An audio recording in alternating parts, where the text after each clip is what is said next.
Buenos días, querida familia. Nos reunimos nuevamente alrededor de la palabra del Señor en este lunes de la 18ª semana del tiempo ordinario. Pedimos al Señor que nos envíe siempre su Espíritu para que fortalezca en nosotros esta dimensión cristiana del profetismo y podamos ser profetas no de desventuras y desgracias y maldiciones, sino profetas del amor y de la misericordia del Señor, que para construir un mundo nuevo y un hombre nuevo. Nos reunimos en el nombre del Padre, y del Hijo, y del Espíritu Santo. Ven, Espíritu Santo, llena los corazones de tus fieles, enciende en ellos el fuego de tu amor y renovarás la faz de la tierra. Espíritu Santo, ilumínanos y santifícanos. María, Madre de la Iglesia, ruega por nosotros. Lectura del profeta Jeremías, capítulo 28, versículos 1 al 17.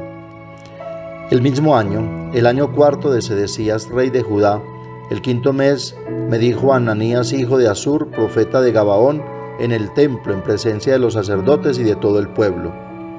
Así dice el Señor de los ejércitos, Dios de Israel: rompo el yugo del rey de Babilonia. Antes de 2 años devolveré a este lugar el ajuar del templo que Nabucodonosor, rey de Babilonia, tomó de este lugar para llevárselo a Babilonia. A Jeconías, hijo de Joaquín, rey de Judá, y a todos los desterrados de Judá que marcharon a Babilonia, yo mismo los haré volver a este lugar, oráculo del Señor, cuando rompa el yugo del rey de Babilonia. Respondió Jeremías, profeta, al profeta Ananías, delante de los sacerdotes y del pueblo que estaba en el templo. Dijo Jeremías, profeta: Amén, así lo haga el Señor. Cumpla el Señor tu palabra, que tú has profetizado, devolviendo a este lugar el ajuar del templo y todos los desterrados de Babilonia. Pero escucha esta palabra que yo pronuncio en presencia tuya y de todo el pueblo. Los profetas que vinieron antes de mí, antes de ti, desde tiempos antiguos, profetizaron a países numerosos y a reyes poderosos guerras, calamidades y pestes. El profeta que profetizaba prosperidad, solo al cumplirse su palabra era reconocido como profeta auténtico, enviado por el Señor. Entonces Ananías agarró el yugo del cuello de Jeremías, profeta, y lo rompió. Y dijo Ananías en presencia de todo el pueblo: Así dice el Señor: de este modo romperé del cuello de todas las naciones el yugo de Nabucodonosor antes de 2 años. El profeta Jeremías se marchó por su camino. Después que Ananías rompió el yugo del cuello del profeta Jeremías, vino la palabra del Señor a Jeremías: Ve y dile a Ananías, así dice el Señor: tú has roto un yugo de madera, yo haré un yugo de hierro, porque así dice el Señor de los ejércitos, Dios de Israel: pondré yugo de hierro al cuello de todas estas naciones para que sirvan a Nabucodonosor, rey de Babilonia, y se le someterán, y hasta las bestias del campo le entregaré. El profeta Jeremías dijo a Ananías, profeta: escúchame, Ananías, el Señor no te ha enviado y tú has inducido a este pueblo a una falsa confianza. Por eso así dice el Señor: mira, yo te echaré de la superficie de la tierra. Este año morirás, porque has predicado rebelión contra el Señor. Y el profeta Ananías murió aquel mismo año, el 7º mes. Palabra de Dios. Salmo 118. Instrúyeme, Señor, en tus leyes. Apártame del camino falso y dame la gracia de tu voluntad. No quites de mi boca las palabras sinceras, porque yo espero en tus mandamientos. Vuelvan a mí tus fieles, que hacen caso de tus preceptos. Sea mi corazón perfecto en tus leyes, así no quedaré avergonzado. Los malvados me esperaban para perderme, pero yo meditaba tus preceptos. No me aparto de tus mandamientos, porque tú me has instruido. Del Evangelio según San Mateo, capítulo 14, versículos 22 al 36. Después que se sació la gente, Jesús apremió a sus discípulos a que se subieran a la barca y se le adelantaran a la otra orilla, mientras él despedía a la gente. Y después de despedir a la gente, subió al monte a solas para orar. Llegada la noche estaba allí solo. Mientras tanto, La barca iba ya muy lejos de tierra, sacudida por las olas, porque el viento era contrario. De madrugada se les acercó Jesús andando sobre el agua. Los discípulos, viéndole andar sobre el agua, se asustaron y gritaron de miedo, pensando que era un fantasma. Jesús les dijo enseguida: «Ánimo, soy yo, no tengáis miedo». Pedro le contestó: «Señor, si eres tú, mándame ir hacia ti andando sobre el agua». El Señor dijo: «Ven». Pedro bajó de la barca y echó a andar sobre el agua acercándose a Jesús. Pero al sentir la fuerza del viento, le entró miedo. Empezó a hundirse y gritó: «Señor, sálvame». Enseguida Jesús extendió la mano, lo agarró y le dijo: «Qué poca fe, ¿por qué has dudado?». En cuanto subieron a la barca, amainó el viento. Los de la barca se postraron ante él diciendo: «Realmente eres Hijo de Dios». Terminada la travesía, llegaron a tierra en Genesaret, y los hombres de aquel lugar, apenas le reconocieron, pregonaron la noticia por toda aquella comarca y trajeron donde él a todos los enfermos. Le pedían tocar siquiera la orla de su manto, y cuantos lo tocaron quedaron curados. Palabra del Señor. Encontrábamos en estos días algunas características en Jesús, el Bautista y Jeremías que los definían como profetas, es decir, enviados por Dios con una misión concreta: convertir los corazones con el anuncio de una palabra que no venía de ellos sino de Dios, y por lo tanto deberían permanecer fieles a esa palabra para no desvirtuar su mensaje con palabras propias. De ahí que esa misma fidelidad haya sido precisamente la causa de su muerte violenta y de tantas persecuciones. Hoy el profeta Jeremías nos refrenda este mensaje con una invitación muy concreta y a la vez actual para los tiempos que vive la Iglesia y el mundo hoy. Hoy, cuando pululan tantas palabras y tantas propuestas de felicidad y de realización de la vida, muchas veces incluso yendo en contra de lo que podríamos llamar lógico y natural, el profeta nos hace entender que no siempre aquello que tiene apariencia de bien es provechoso o agradable a los ojos de Dios. Es el reclamo de Jeremías a Ananías, quien ha inducido al pueblo a una falsa esperanza. El profeta Jeremías dijo a Ananías, profeta: «Escúchame, Ananías, el Señor no te ha enviado y tú has inducido a este pueblo a una falsa confianza». De ahí que necesitemos siempre la sabiduría que pedía Salomón para saber discernir el bien del mal y hacer lo que agrada a Dios, que es la salvación y la liberación del hombre de todo aquello que, con apariencia de bien y de felicidad, al contrario lo hacen esclavo y proclive al mal y al sufrimiento. Si bien la misión del profeta es anunciar, tantas veces con palabras amenazantes, la palabra de Dios, no es misión del profeta ser profeta de desventuras y calamidades, como hemos escuchado en la primera lectura, sino profeta de esperanza, de liberación, de vida nueva y de salvación en el amor. Hoy, en el seno de la Iglesia, encontramos tantos profetas con mensajes de aparente bien, pero que a la postre solo causan confusión y angustia, desfigurando el mensaje de misericordia y justicia de Dios que vino a traernos Jesucristo.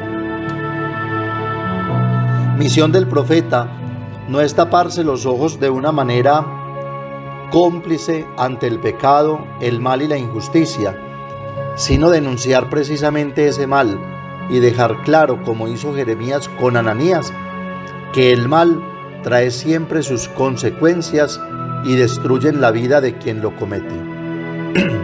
Por eso el profeta nunca usa su propia palabra, sino que es fiel a la palabra del Señor que lo envía y pone esa palabra al servicio de la comunión y de la caridad.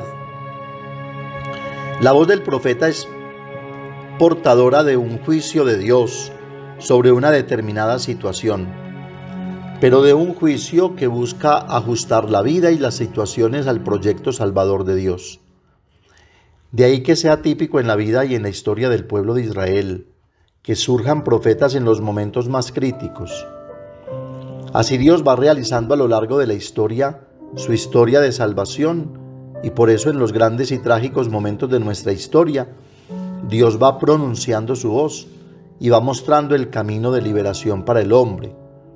Basta entonces un atisbo para saber acoger esa palabra en los distintos acontecimientos de la vida. Con el Nuevo Testamento, todo creyente es constituido en profeta, a quien compete el derecho y el deber de aplicar la palabra definitiva de Dios, pronunciada en Cristo, a la situación presente que es llamado a vivir en la fe, naturalmente en comunión con la Iglesia y con aquellos que han recibido el poder de gobierno y de la conducción de la Iglesia. Recordemos que solo a través de la actitud profética de la Iglesia, ella se hace operante y compromiso de conversión y de liberación para todos los hombres. Si todo cristiano asumiera con responsabilidad y compromiso este rol, seguramente muchas cosas del mal cambiarían en el mundo, pues la palabra del Señor, que es creadora y salvadora, realizaría con su fuerza y su poder, y haría que muchos corazones dirigieran su mirada al amor y a la fraternidad, que es precisamente cuanto ha venido a hacer con su predicación el Señor nuestro Salvador. Por eso es necesario que nuestra palabra esté perfectamente adherida a la palabra de Dios, como dice Jesús a los judíos que habían creído en Él en Juan 8:31. Si os mantenéis en mi palabra, seréis verdaderamente mis discípulos y conoceréis la verdad, y la verdad os hará libres. Y en la última cena Jesús dice a sus discípulos en Juan 15:14 siguientes: vosotros sois mis amigos si hacéis lo que yo os mando. A vosotros os llamo amigos, porque todo lo que he oído a mi Padre os lo he dado a conocer. Hoy se nos invita entonces a tener sumo cuidado respecto a esta misión y tarea que tenemos todos los cristianos para hacer que sea la palabra de Dios la que vaya construyendo una nueva sociedad guiada por un amor auténtico a la verdad que hace al hombre libre y plenamente feliz. Debemos pedir siempre sabiduría para no correr el riesgo de acomodarnos a las palabras engañosas del mundo y vivir una fe como si nada fuera pecado y Dios solo fuera misericordioso y de alguna manera complaciente y cómplice de nuestros pecados. Pero tampoco podemos correr el riesgo de predicar un evangelio condenatorio que siempre esté recriminando nuestros males y nuestros pecados. La palabra de Dios que anunciamos, como lo hizo Jesús, tendrá que tener amor que perdona y salva, y justicia que condena y castiga, no al hombre, sino al pecado que destruye al hombre, lo deshumaniza y no deja realizar en él el proyecto de Dios, que es que el hombre llegue a la perfección en el amor. A veces podemos también caer en el riesgo de la costumbre, del relajamiento, que puede ahogar la vocación profética del cristiano, impidiendo pronunciar el juicio sobre las situaciones de llevar la palabra de Dios en medio de las contradicciones y de los vientos contrarios que ponen en riesgo la estabilidad de la barca, como vemos en el Evangelio, y que infunden más bien miedo y temor que fe y decisión. De ahí que sea sumamente necesario fiarse de la palabra de Dios pronunciada en Cristo.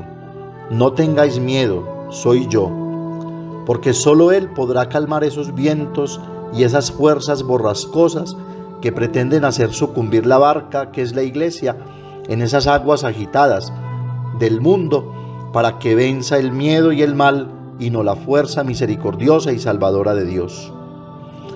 El profeta entonces tendrá que hacer reinar a Dios en el dominio de cualquier viento de tempestad y cualquier amenaza que ponga en peligro la vida y la libertad del hombre. En los momentos adversos, en las grandes dificultades, cuando se oscurecen los signos de Dios en nuestro entorno porque fallan el amor y la amistad en el mundo de los hombres, la fidelidad en el matrimonio, el respeto a la vida, la justicia y los derechos humanos en la sociedad, cuando el bien y la verdad parecen batirse en retirada ante el empuje del mal y de la mentira. Cuando nos golpean con dureza la enfermedad, los accidentes y la desgracia, entonces inevitablemente se nos hace más difícil seguir creyendo en Dios y en los hombres, dice Basilio Caballero. Entonces es allí donde el cristiano debe ser profeta, no de desventuras y maldiciones, ni creando falsas esperanzas, sino con la fidelidad a la palabra de Dios y con la sabiduría del Espíritu, que anuncie con valentía el amor y la justicia de Dios. Que la Santísima Virgen María nos acompañe en esta tarea ciertamente difícil, pero necesaria para la construcción de un mundo y de un hombre nuevo en el amor. Amén. Padre nuestro que estás en el cielo, santificado sea tu nombre. Venga a nosotros tu reino, hágase tu voluntad en la tierra como en el cielo. Danos hoy nuestro pan de cada día, perdona nuestras ofensas, como también nosotros perdonamos a los que nos ofenden. No nos dejes caer en la tentación y líbranos del mal. María, Madre de la Iglesia, ruega por nosotros. El Señor nos bendiga, nos guarde de todo mal y nos lleve a la vida eterna. Comunión espiritual. Creo, Jesús mío, que estás realmente en el cielo y en el santísimo sacramento del altar. Os amo sobre todas las cosas y deseo vivamente recibirte dentro de mi alma, pero no puedo hacerlo ahora sacramentalmente. Venid al menos espiritualmente a mi corazón, como si ya os hubiese recibido, os abrazo y me uno todo a ti. Señor, no permitas que jamás me aparte de ti. Amén. El Señor esté con ustedes, y la bendición de Dios Todopoderoso, Padre, Hijo y Espíritu Santo, descienda sobre ustedes y los acompañe siempre. Que tengan un feliz día, y recuerden que los padres de la parroquia los queremos mucho.